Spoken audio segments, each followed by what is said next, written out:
Muito bom dia, seja bem-vindo ao Jornal da CBN deste sábado, 13 de agosto de 2022. Acompanhe os principais destaques do dia.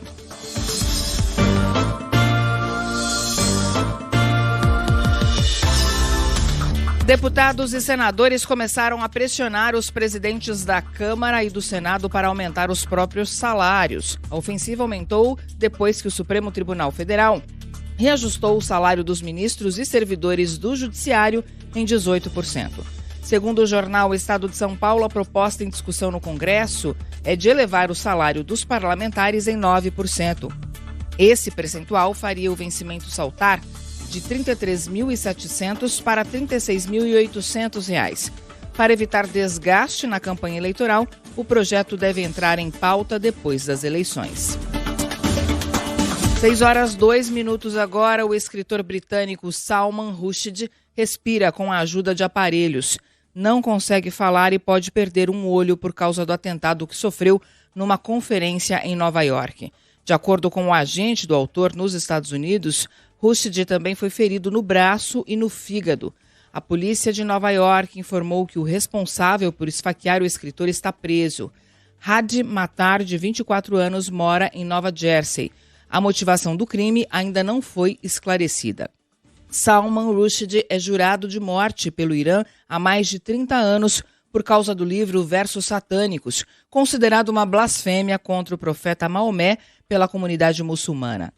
Em 1988, quando o livro foi lançado, o governo iraniano chegou a decretar uma sentença de morte contra o escritor e ofereceu uma recompensa de mais de $3 milhões para quem o matasse. O professor de Relações Internacionais da FAAP e da FGV, Vinícius Rodrigues Vieira, explicou por que a publicação revoltou os muçulmanos. Nós temos ali uma caricatura, uma ironia com a religião islâmica, em particular a figura do profeta Muhammad, conhecido em língua portuguesa como Maomé. Então isso é muito ofensivo para os muçulmanos em geral, em particular para a corrente que é dominante no Irã, que são os xiitas. Então, o Rushdie virou ali um inimigo do regime iraniano, embora o regime já em 98 tenha dito que a fatwa, esse decreto, não mais deveria ser aplicado. 6:04 agora. O ministro do Supremo Tribunal Federal, Luiz Roberto Barroso, encaminhou à Procuradoria-Geral da República a acusação da Associação de Vítimas e Familiares de Vítimas da Covid contra o presidente Jair Bolsonaro. O grupo afirma que Bolsonaro cometeu 9 crimes no processo de enfrentamento da pandemia, incluindo prevaricação, perigo para a vida ou saúde de pessoas, emprego irregular de verbas públicas e incitação ao crime. Os mesmos crimes também foram apontados pela CPI da Covid, mas a vice-procuradora-geral da República, Lindora Araújo, arquivou as apurações. Na nova denúncia, a associação afirma que fez representações diretamente à PGR, mas não recebeu nenhuma resposta do procurador-geral Augusto Aras, como destacou a presidente da entidade, Paola Falseta. E o PGR não deu resposta nenhuma. Em geral, o Ministério Público responde a parte denunciante. Que nós mandamos diversos ofícios, diversos e-mails, cobrando, perguntando. O Ministério Público não pode ficar sem dar satisfação. Não é uma coisa assim, o PGR faz o que ele quiser. Ele tem autonomia e independência funcional, sim, pela Constituição, mas ele não pode rasgar a Constituição e fazer o que ele bem entender. E sendo assim, nós já sabendo que não era um procedimento comum de um procurador-geral. Então, a gente estudou a matéria da questão da inação do Ministério Público, da materialidade da inação, direta ou indireta. Eles tentaram fazer de conta que estavam fazendo alguma coisa, mas não estavam fazendo nada. O cientista político Naue Bernardo destacou que o pedido da Associação de Vítimas da Covid deve ter apenas efeito político.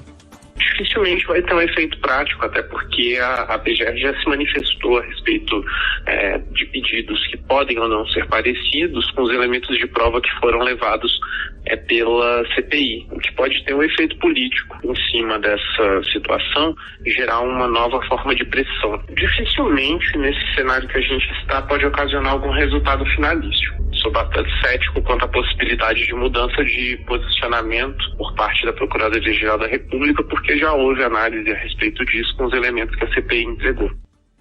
Você continua acompanhando os destaques do Jornal da CBN deste sábado. A Justiça do Paraná revogou a prisão domiciliar do assassino do tesoureiro do PT, Marcelo Arruda.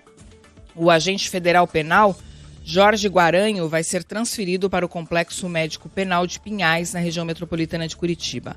A Secretaria de Segurança do Paraná declarou que fez adequações e acelerou a contratação de profissionais de saúde. No mês passado, o apoiador de Bolsonaro invadiu a festa de aniversário de Marcelo Arruda, que tinha como tema Lula e o PT, e matou o petista a tiros. 6h07. O Conselho Nacional de Secretários de Saúde pediu que o Ministério da Saúde declare emergência no país por causa da varíola dos macacos. Em ofício enviado ao ministro Marcelo Queiroga, o presidente do Conselho, Nésio Fernandes, mostra preocupação com o rápido aumento do número de casos da nova varíola no Brasil. Entre os dias 25 de julho e 8 de agosto, o número de casos aumentou 182%. O presidente do CONAS justificou a necessidade de decretação de emergência para a varíola dos macacos. Existe o risco de disseminação nacional, onde possa ser produzida por agentes infecciosos inesperados, que tenham ou que representam risco de uma reintrodução de uma doença já erradicada, gravidade elevada, ou que extrapolem a capacidade de resposta dos estados, do Comando Estadual do Sistema Único de Saúde.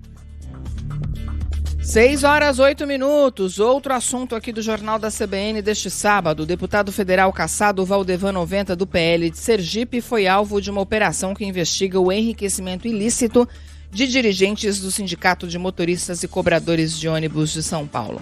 O ex-parlamentar é presidente licenciado do sindicato, que tem cerca de 40 mil associados. Segundo a polícia, os trabalhadores eram ameaçados de demissão caso não sindicalizassem. Os associados eram obrigados a contratar serviços de empresas indicadas pelo próprio sindicato, duas delas pertencentes a Valdevan 90.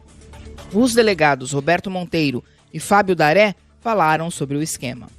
Eles exigiam dos empresários de ônibus em São Paulo, que são vítimas também dessas exigências e também de ameaças, que o fornecimento de cestas básicas, de plano de saúde, plano odontológico e outros benefícios dos trabalhadores fossem fornecidos por empresas escolhidas pelo sindicato. E essas empresas acabavam depois passando propinas. Quem era ameaçado não quiseram comparecer na delegacia, então isso dificultou muito para nós essas extorsões. Então os motoristas, os cobradores, eles eram obrigados a contribuir, porque hoje a contribuição é facultativa do sindical, mas se não contribuíssem, eram demitidos. Inclusive eu tenho alguns áudios dizendo exatamente isso. 6h10 agora. O economista e filósofo Eduardo Janete tomou posse como imortal da Academia Brasileira de Letras. O mineiro, de 65 anos, é formado em Economia e Ciências Sociais e foi professor da Universidade de Cambridge, no Reino Unido. Eduardo Janete venceu 2 vezes o Prêmio Jabuti, o mais importante da literatura nacional, pelos livros Vícios Privados, Benefícios Públicos, de 1994, e As Partes e o Todo, de 1995.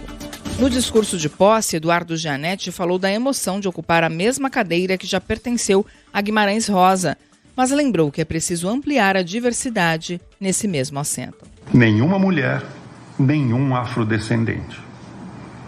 Corrigir o injustificável viés é um desafio maior da nossa geração.